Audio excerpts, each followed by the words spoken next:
Eh bien bonsoir à tous les amis, on se retrouve pour le débrief de France-Pérou. L'équipe de France se qualifie pour les huitièmes de finale de la Coupe du Monde. Le Pérou, à contrario, est éliminé. Alors, avant de commencer la vidéo, les amis, comme d'habitude, je vais vous demander de liker la vidéo, de vous abonner si ce n'est pas encore fait et d'activer la petite clochette de notification. Alors les amis, sur ce match, écoutez, je voulais que l'équipe de France me fasse mentir par rapport à ce que je dis depuis très longtemps sur les Bleus, sur le jeu proche du néant. Sur ce que j'ai vu face à l'Australie, je m'attendais vraiment à ce que l'équipe de France me fasse mentir, puisqu'on me promet et on me vend mondes et merveilles sur cette équipe de France depuis très longtemps. On me dit même, après le match face à l'Australie, j'ai parlé avec des amis, j'ai parlé avec des abonnés à moi, des gens sur Twitter qui me suivent. Apparemment, contre l'Australie, il ne fallait pas s'inquiéter, c'était juste un match où l'équipe de France a joué un horaire un petit peu spécial, c'était le premier match de la Coupe du Monde, c'est toujours difficile. Alors moi, écoutez les amis, je veux bien entendre tout le monde, parce que je respecte la vie de tout le monde, donc je me suis dit, le Pérou, peut-être que la France face au Pérou, va changer les choses, on va voir un meilleur match. Et franchement, à l'image de ce qu'on voit depuis un petit bout de temps, une équipe de France très bonne en première mi-temps, on va dire, oui, très bonne en première mi-temps, et le néant total qui s'éteint complètement en deuxième mi-temps, à l'image de Pogba, qui a été assez bon en première mi-temps et totalement à côté de la plaque en deuxième mi-temps. Donc Pogba, ça confirme ce que j'ai toujours dit sur lui, hein, Mr. Jekyll et Dr. Hyde. Dr. Jekyll, pardon, et Mr. Hyde. Voilà. Ça reflète un peu sa carrière depuis le début. Hein. C'est en dents de scie, c'est très irrégulier. La composition des Bleus, alors là, j'ai rien compris du tout.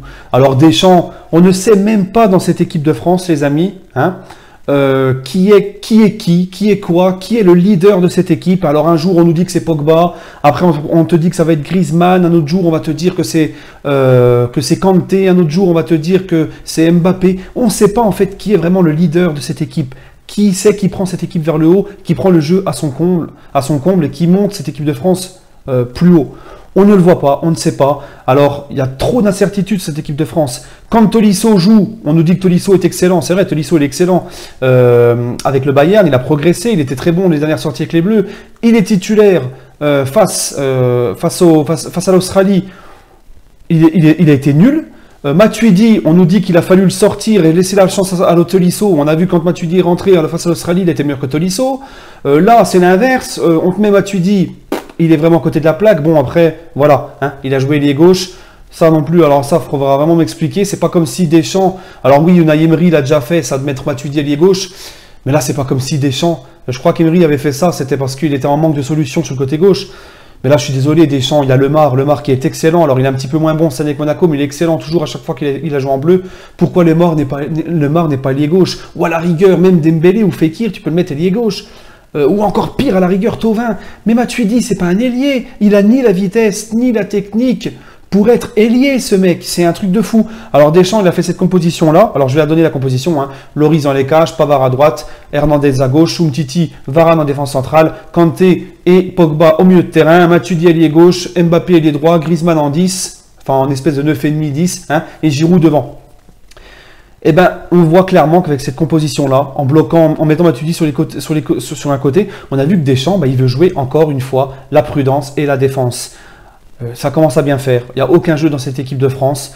On a un entraîneur qui n'ose pas prendre des risques. On a un entraîneur qui, on dirait qu'il se fait caca dessus. C'est le Pérou, bordel, en face. C'est le Pérou. C'est pas... Il y en a marre de jouer la contre-attaque face au Pérou et l'Australie.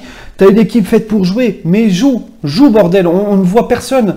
On voit une composition plus défensive qu'offensive. Moi, je comprends pas, les amis. Franchement... J'arrive pas à comprendre cette équipe de France. Pour moi, clairement, j'ai encore parlé tout à l'heure avec certains qui sont confiants. Pour moi, je le dis haut et fort, les amis. Cette équipe de France, alors oui, on a gagné nos 2 premiers matchs. Il y a beaucoup de grosses équipes qui ne l'ont pas fait. On a gagné nos 2 premiers matchs. Mais les amis, c'est l'Australie et le Pérou. Je ne sais pas si vous vous rendez compte.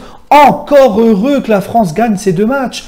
Encore heureux. Heureusement qu'on n'a pas fait le nul et encore pire qu'on n'a pas perdu. C'est le strict minimum d'avoir les 3 points face à ces 2 équipes. Mais oui, on a eu les 3 points, mais moi, c'est la manière qui m'inquiète. Hein, c'est pas comme si c'était des accidents de parcours, les amis. Par exemple, l'équipe de France, pendant 4 ans, nous montre un beau jeu, un investissement magnifique, des leaders techniques, des leaders de groupe, et que ça se voit. Non, là, ça fait 4 ans que c'est la même chose. 4 ans qu'on a des matchs brouillons, ennuyeux. avec aucune certitude. On l'a vu, éliminatoire face à Luxembourg, 0-0. La défaite en Suède, c'est pâteux, c'est pâteau, on s'endort, ça ne change pas. La seule vraie équipe favorite du mondial que la France a affrontée, on prend 3-0 contre l'Espagne, les amis. C'est pas anodin tout ça, ce n'est pas anodin. Je sais pas, franchement je sais pas. Moi j'aimerais vous dire le contraire les amis, j'aimerais vous dire oui c'est bon, on a la confiance, on a ça. Alors oui on va me dire, mais l'équipe de France en 2006 avait fait 2 premiers matchs pas terribles en poule, après ils ont commencé à augmenter etc. Oui les amis, mais à cette époque là il y avait des joueurs qui savaient prendre les devants, qui savaient se remettre en question, qui savaient prendre le taureau par les cornes. Là on ne sait même pas s'il y a un leader dans ce groupe, on ne sait même pas qui est qui, on passe plus de temps, ça passe plus de temps sur les réseaux sociaux à faire des pubs, à se croire magnifique. Hein. Moi, franchement, Giroud, je l'ai toujours critiqué. J'ai toujours dit que c'était juste pour les grosses équipes. Ça, je le pense toujours. Mais au moins, Giroud, il a apporté quelque chose en pivot. Il s'est donné. Il a apporté des choses. Mbappé, ce soir, contrairement à face à l'Australie, il a été très bon dans les percussions, dans les dribbles.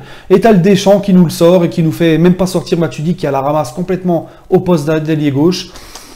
Moi, il y a plein de choses qui me... Déjà, premièrement, le sélectionneur, ça va pas du tout. Hein, les amis, ça fait longtemps que je le dis. L'équipe de France n'a pas progressé depuis 4 ans. Elle a même régressé et on a une meilleure équipe qu'il y a 4 ans. C'est ça le pire, les amis. Il y a 4 ans, on n'avait pas de Dembélé, on n'avait pas de Pogba soi-disant plus mature, on n'avait pas de Mbappé, on n'avait pas Griezmann au niveau qu'il est maintenant. Voilà, les amis. On n'avait pas Varane... le statut qu'il avait au Real Madrid, il l'avait pas encore, il n'avait pas cette expérience qu'il a maintenant.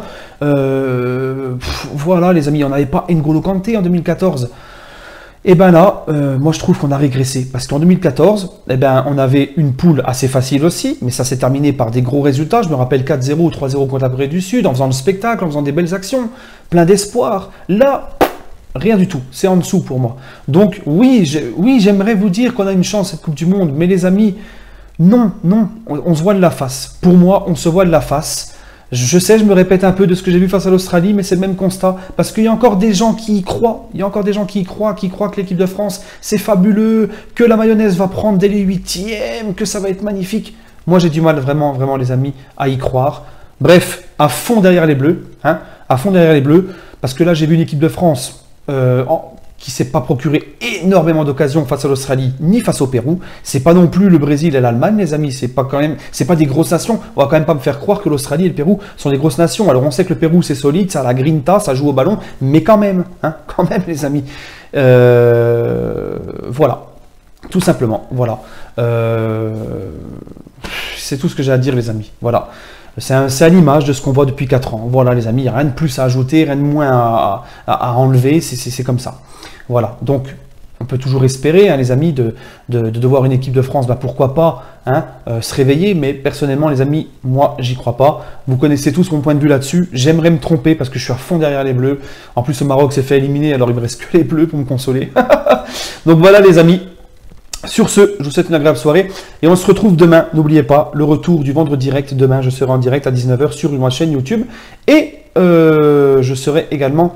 je vais faire certainement aussi une vidéo juste avant, ou peut-être même samedi, sur le Paris Saint-Germain. C'est pas sur le Mercato, c'est sur l'actualité, sur un sujet sur le PSG que je voulais aborder. Sur ce, les amis, un point de vue, quoi. Sur ce, les amis, je vous souhaite une agréable soirée et allez Paris.